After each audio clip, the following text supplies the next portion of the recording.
From years of anxiety to warrior and mentor, Bradley Robinson created the Anxiety Project to help you end your anxiety naturally. Let's mold the new you and let's end anxiety together. Hello and welcome back to another episode of the Anxiety Project podcast.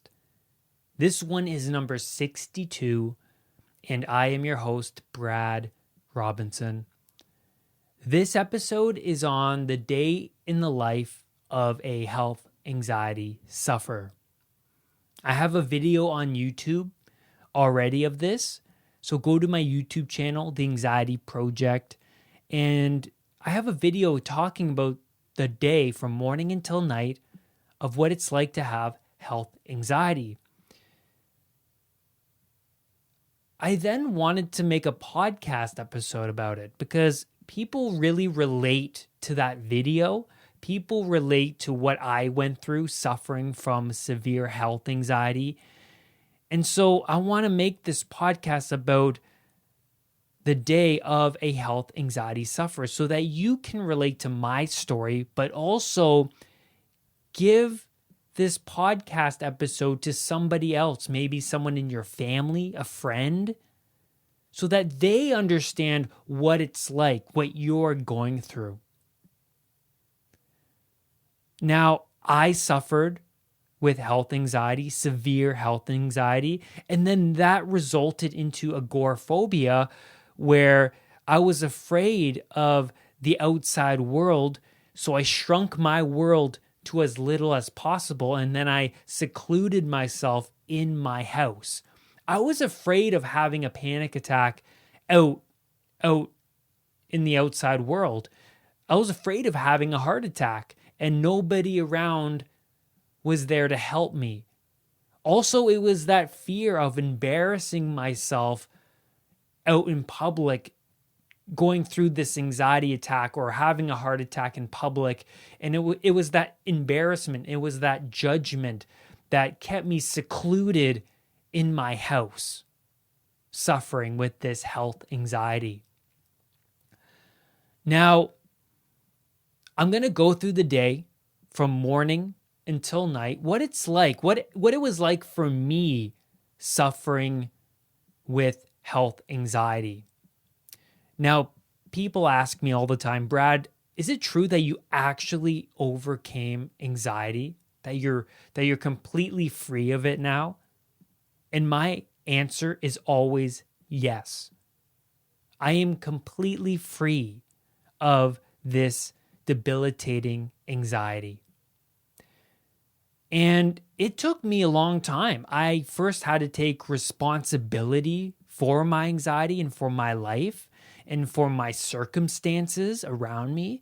And then I had to work towards these goals that I kept setting in front of me. I didn't want to keep living my life with this anxiety, feeling this way. I didn't want to continue not moving forward with my career or with my relationships.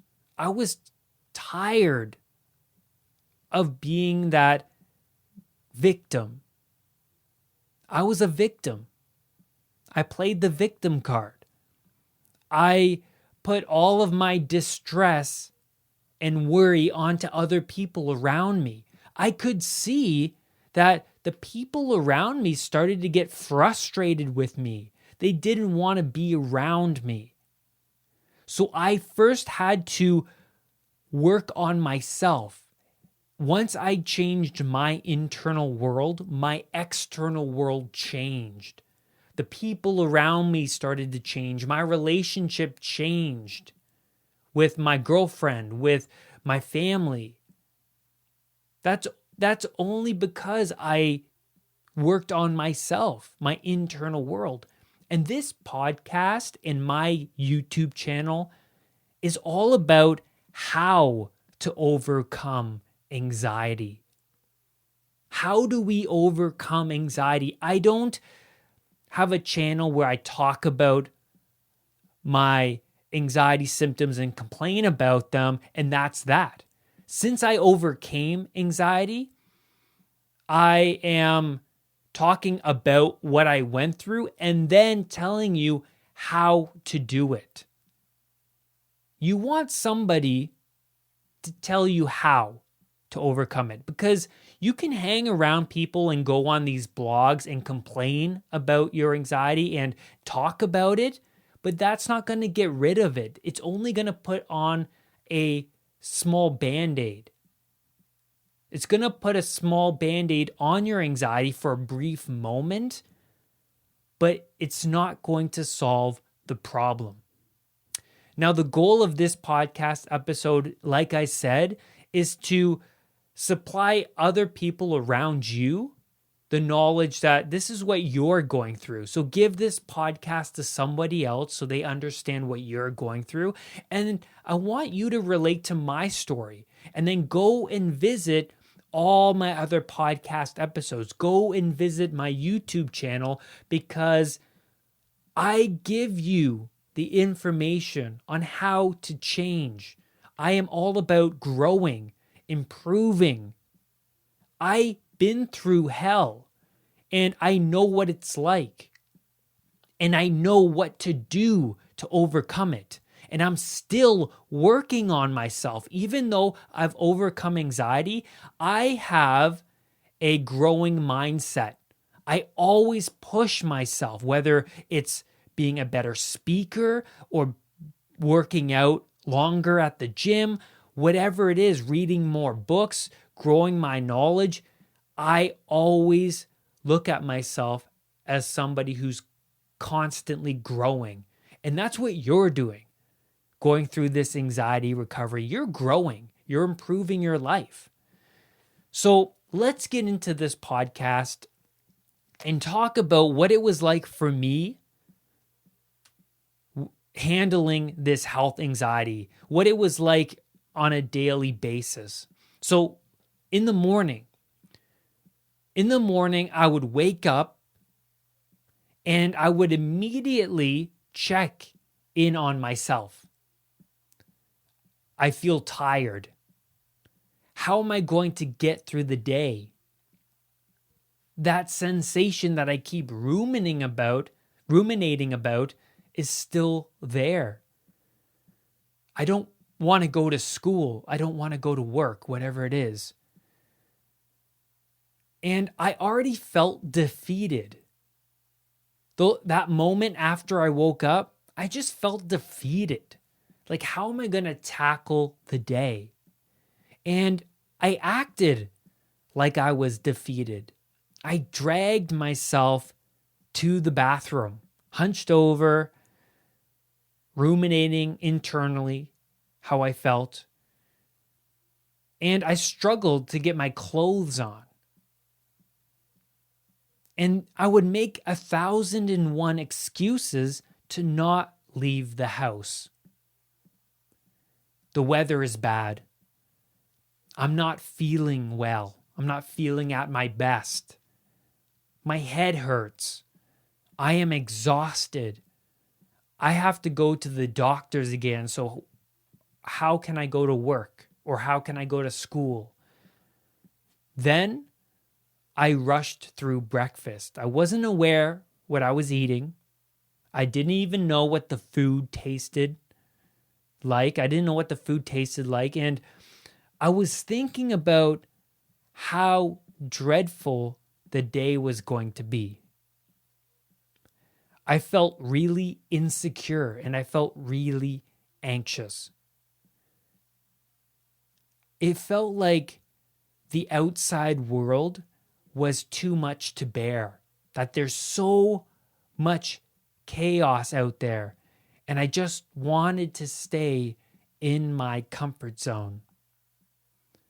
Then, if you are like my old self, I would complain to my family about how I felt.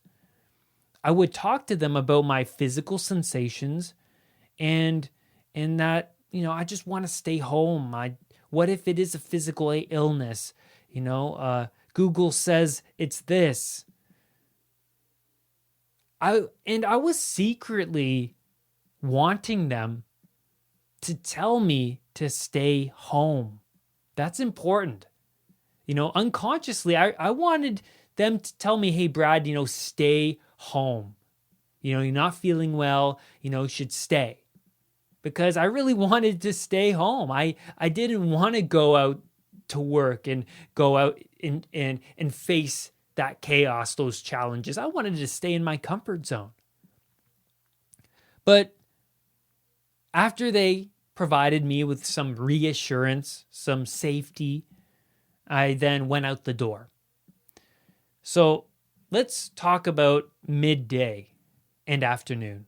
So already, while I was on my way to work, I was looking forward to coming home already. During the day, I experienced a lot of brain fog, and I avoided conversations with others.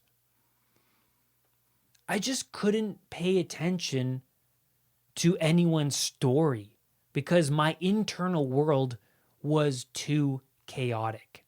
And I would always give those one-word answers. I'd be like, yep. And in between the pauses of their speech, when they're telling me a story, I would not even say anything because I wanted the conversation to be over so I can get out of that situation and go be alone with my thoughts, with myself. And my fight, flight, and freeze response was continuously active. So it was hard for me to be in my default state network, that mode where you're in the present moment, you're mindful, and you're in tune with yourself. I was not in tune with myself. I was not. I couldn't pay attention to what that person was saying. I just wanted to get out of there. My fight and flight response was active. It was hard for me to formulate any proper responses. I was awkward that way. And it's because of that alarm system, that built-in alarm system was active. Internally, everything was chaotic. And sometimes during the day, I would call home for reassurance to get that, okay, that you're okay. And I would feel good in that very moment. And I would always make excuses to not stick around for lunch when someone asked me. People would ask me, hey, Brad, do you want to go get a bite? Do you want to go get a drink? And I would always make an excuse. No, I can't. I got to go make a phone call. Got some business to take care of. And so I was always seeking that solitude. And during the day, there would always be those windows of clarity. Perhaps after that cup of coffee, I would feel more alive and awake and energized. That's why I drank a lot of coffee. It gave me that boost, gave me that energy that I needed because I was so fatigued all the time. But then after that moment of clarity, after that moment of feeling good, my sensations would return. And I would then go back to monitoring my internal state, my internal world. And I would always walk around the office, the school, wherever I was, avoiding eye contact, like I was completely shut down because I was so internal. And those quick fixes, like that reassurance seeking, the junk food, the coffee, and for me, occasionally smoking some weed, that didn't do me any good. That put a Band-Aid on it for a brief moment, But my problems were still under the surface. They were still there. Now, the evening, after I hit that 3 p.m. wall, my body's tired, my body's sore, I feel exhausted emotionally, physically, mentally. So I would drink that coffee, eat that donut, just to boost me up a little bit. And then work is done, and I feel relieved and excited. I get to go home to my safe zone. And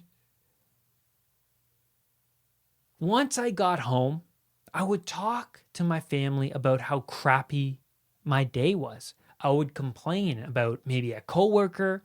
I would complain about how I feel, the sensations I feel. I would talk about the pains in my body, whatever it is. And so that put a lot of weight onto my family life. My family doesn't want to hear me complain about these things every day. That weighs everybody around you down. But I didn't realize that. I was internal. I wasn't aware that I was hurting and affecting other people. But I just wanted to help myself. But at the same time, I wasn't. So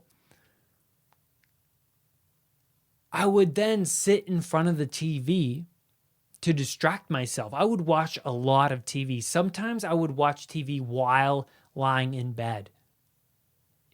And for me, this was a Band-Aid. It would distract myself from my sensations and my thoughts. But my problems were still there under the surface. And as soon as that TV goes off, you're alone with your own thoughts. I would Google my symptoms as well. And whenever you Google a symptom, you're going to find the worst case scenario. Always. Since you believe that you have a physical illness, a disease, because that sensation is not going away, you're obviously going to look at that worst case scenario Google is supplying. And then after I would see that worst case scenario, I would get that flush of anxiety sensations. And then my heart would be racing. And then I would go and speak to my family about what I found on Google and that I have this. What am I going to do? And that would increase the stress on my family as well as myself. And all of this is going on in the evening before bed. So my built-in alarm system is continuously going off. I was so sensitized to the world because that built-in alarm system was continuously going off.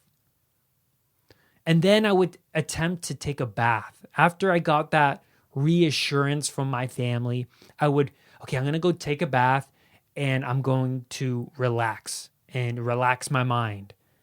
But what happens? My mind is running a mile a minute. So I sit in the bath. I can't really be in the moment.